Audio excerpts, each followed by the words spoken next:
Siamo qua a Pozzolo per il 30° evento della Mincio in Canoa, che ormai è 30 anni che viene ripetuta, una grande classica della provincia di Mantova, che viene sempre organizzata dal gruppo canoistico rivaltese e dalla Proloco. Il percorso è da Pozzolo a Rivalta, dove però ci fermeremo a Goito, dove faremo un piccolo ristoro, intanto i canoisti si sgrancheranno le gambe, e da lì riprenderemo per Rivalta. A Rivalta un bellissimo momento conviviale tutti insieme, dove ripercorreremo questa giornata raccontandoci le impressioni. Piace molto, vengono da tutta la provincia, diciamo che difficoltà non ce ne sono molti, ci sono un paio di piccoli salti che si possono fare tranquillamente, addirittura in acqua ci sono persone che aiutano a fare questo salto, quindi si può fare tranquillamente senza problemi.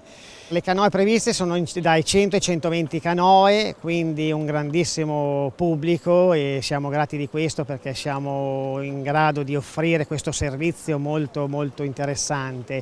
Da dove provengono? Provengono da moltissime province della Lombardia, quindi è molto sentita come manifestazione, anche perché è la prima della Il Mincio in Canoa.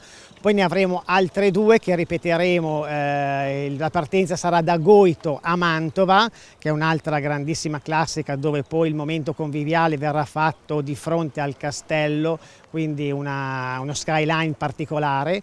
E poi avremo l'ultima in ottobre, che sarà il grande giro delle valli, che gireremo nelle valli del Mincio in modo da far vedere a tutti i partecipanti la grande bellezza di queste nostre valli. E organizziamo anche delle notturne nelle sere di luna piena dei sabati, che anche qua molta affluenza di persone che vengono a vedere la valle di notte, che sembrerebbe una stupidaggine, ma in realtà c'è molto movimento, e se c'è una luna piena è incredibile, è una cosa spettacolare veramente. Ringrazio tutti i comuni del Rivieraschi, da Volta Mantovana, Marmirolo, Rodigo, Goito, e ringrazio anche naturalmente per il patrocinio il comune di Rodigo, la provincia di Mantova e il comune di Mantova, che ci sostengono da anni per queste manifestazioni.